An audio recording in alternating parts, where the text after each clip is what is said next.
आजिर ये वीडियो रे स्ट्रक्चर 5 पढ़िबा मोर about the structure 1 2 and 3 with the use of apostrophe S.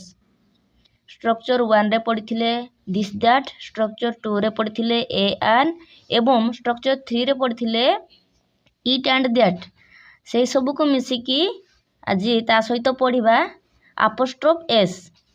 Apostrophe S को किपरि यूज करा जाए से विषय पढ़िबा। साधारणतः केवल जीवंत प्राणी स्थले एस बसे। एग्जाम्पल गोटे देखिबा, ताहा रामर बही। रामर र अर्थ रे एस बसी थाए, तो रामर लगी तो दैट इज राम्स बुक। ताहा रामर बही, एटी रामर लेखा तेणुक राम्स लेखाला। ताहा इंग्लिश दैट हेल्पिंग भर आसो इज रामर राम्स बही English book, that is Ram's book. ताहा सीतार कलम, एटी भी लगिला र लगी अपोस्ट्रोफ एस बसैब। ताहा English that helping verb is सीतार सीतास कलम English pen, that is Sita's pen. एटी गोपालर छता, दिस इज गोपाल्स अम्ब्रेला। एटी English this helping verb is गोपालर गोपाल्स छता को इंग्लिश रे अम्ब्रेला कहा जाए। सेंटेंस गठन कले हबो दिस इज गोपाल्स अम्ब्रेला। सेठी कमलार डेस्क, सेठी दूर रे अछि बोली बुझौछि, दैट इज कमलास डेस्क। एहा माधवर हाथ, इट इज माधव्स हैंड। सेठी गोटे बिलेर लांज, बिलेर भी जीवन अछि। एटी भी देखो एस बसिछि अपोस्ट्रोफ एस। सेठी दूर रे अछि बोली बुझौछि, that is a cat's tail. लांज को इंग्लिश रे टेल कहा जाए।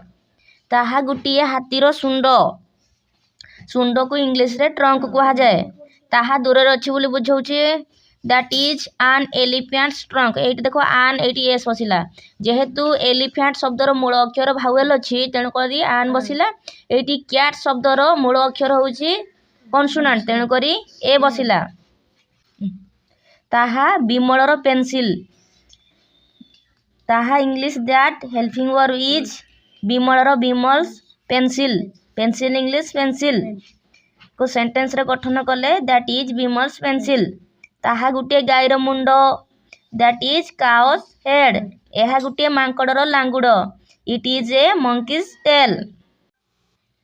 वर्तमान वाक्य गुड़ी को अनुवाद करिया पई दिया जायछि, अनुवाद करिबा। एहा गोपालर कलम, इट इज गोपाल्स पेन। ताहा हरिर pencil, that is Hari's pencil. एटी गुटिए मांकड़र मुंड, गुटिए को बुझेला ए बसैब। It is a monkey's head.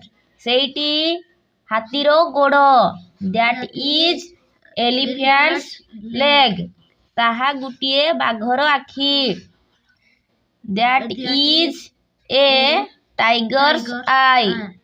ताहा गुटिए चढ़ेईर बसा, that is a bird's nest. एहा रामर बही, इट इज राम्स बुक। ताहा गोपालर table, that is Gopal's table. एहा गुटिए बिलेर मुंड, गुटिए लागिला ए बसैब, गुटिए थिले ए बसैब नचे आन बसैब। कॉन्सोनेंट थिले ए बसैब, भावेल थिले आन बसैब। एहा गुटिए बिलेर मुंड, it is a cat's head. सेठी गुटिए हाथीर सुंड, that is an elephant trunk.